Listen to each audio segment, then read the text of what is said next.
Thank you very much. I would like to thank Stanford in Florence and Director Linda Campani, my good friend, for this invitation to give a talk on the topic Images of Evil in Criminal Law. It is a wonderful opportunity for me, but it's also a very serious challenge. As a matter of fact, I have to squeeze in about 45 minutes a topic which, as a research project, has been keeping me busy for a while. Images of Evil in Criminal Law is a teasing title, is an appealing title. So it's much more a teaser than a concept frame. I will disappoint the audience saying that, at least today, this title will have little to do with the very concept of evil, with devils, demons, witches, or freaks of any sort. Images are often a good way to balance because they are easy to understand from the general public, but at the same time, they are a quite good way to communicate, what you really mean. What is the essence of that crime? What is the basic shape of that conduct? And here we come to the origin of this way of describing criminal offenses, because we know the function. The function is to ease communication of the rule of conduct. But how is it possible to develop this very visual branch of the law, this very visual regulation? And the basic idea is that you have some shared paradigm of aggression which the community think is bad, evil, unlawful.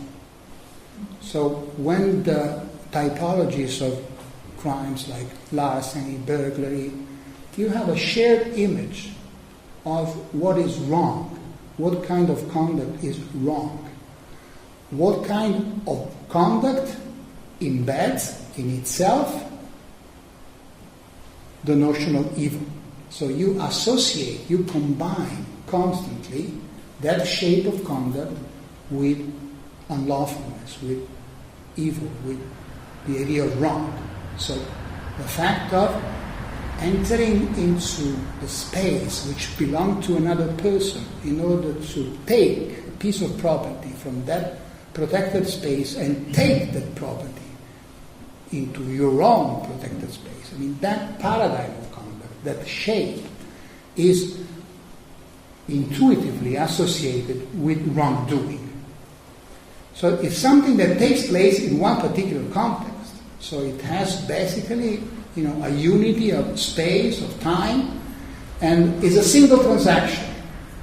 But it is a single transaction which has a manifest meaning of unlawfulness. So when it happens, it's clear that something wrong is happening. So this is at the very base, this is at the very origin of the history of different crimes. But today it's not possible, it's not easy to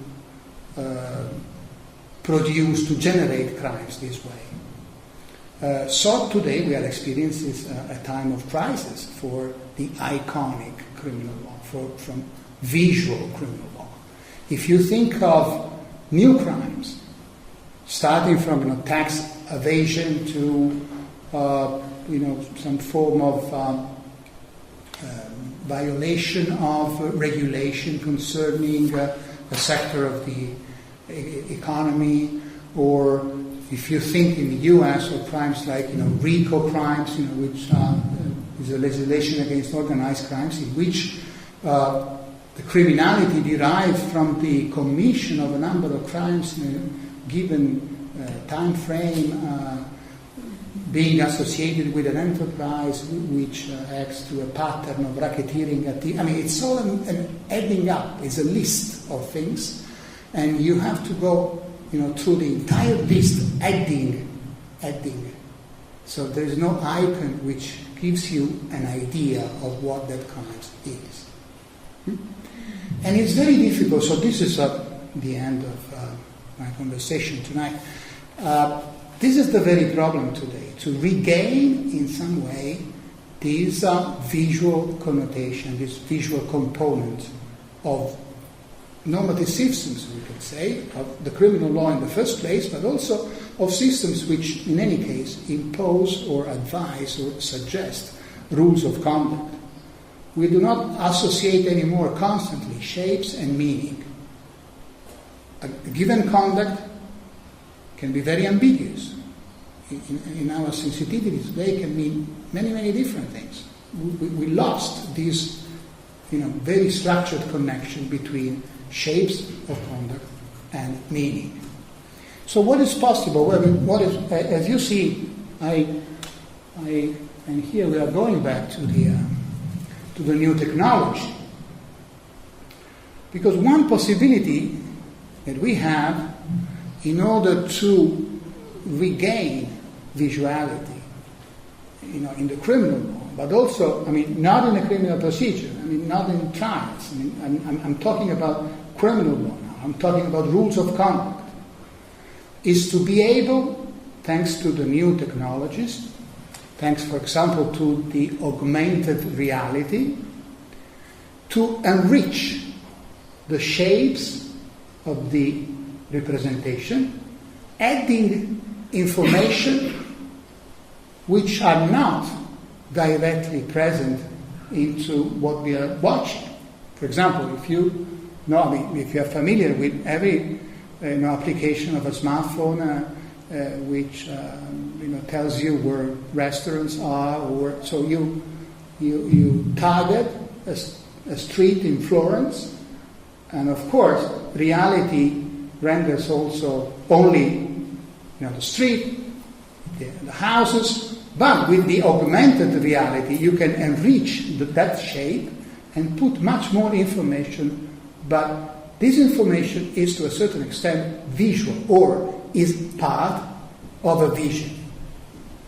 So one possibility is to work in this perspective and to try to regain visuality in the elaboration and drafting of rules of conduct, enriching the shapes of the world with additional information. Of course, this is also very risky because it depends who uses this technology, and sometimes you have information that you want to remain private, for example, you don't want to be known, and so it's very controversial because it also depends who uses this new visuality. If you just put them in a data bank, if you address them to ordinary citizens in order to show them what they can do and what they cannot, or if you give this screen, for example, to the cops on the street, which know exactly what are the criminal records of everybody, and so they can apprise a probable cause, knowing the records, the criminal records of everyone that is within the screen. Well, this is a completely different view, and I really don't have time to develop this view here, but just very few words. You know that visuality usually is connected to the way we are used to see it after the Renaissance. And so you have a vanishing point which is within the picture. So you are a spectator, you watch the picture from outside, and representation is the representation of something which is completely separated from you. This is an icon by Andrei Rublev. He's a Russian icon painter. And it's a completely different way of conceiving the perspective. This is called the reversed perspective. Since you see the vanishing point is the observer. So you don't watch the picture from outside, and you do not watch a scene, an image which is a dead image, but you interact with the image, since the vanishing point, you see, it comes and you are the vanishing point. So this is a metaphor again, and we are linking images, language, law, and everything. But the alternative is to accept a more significant role of the interpreter. So to accept the fact that today criminal law cannot be visual anymore, cannot represent objectively a particular portion of reality, telling us, you see, that is the role of conduct. But simply, criminal law norms, like it's happening in many other respects, has to involve the interpreter. So the search of meaning is not the result of watching, but is a result of interacting with image. Well, I think...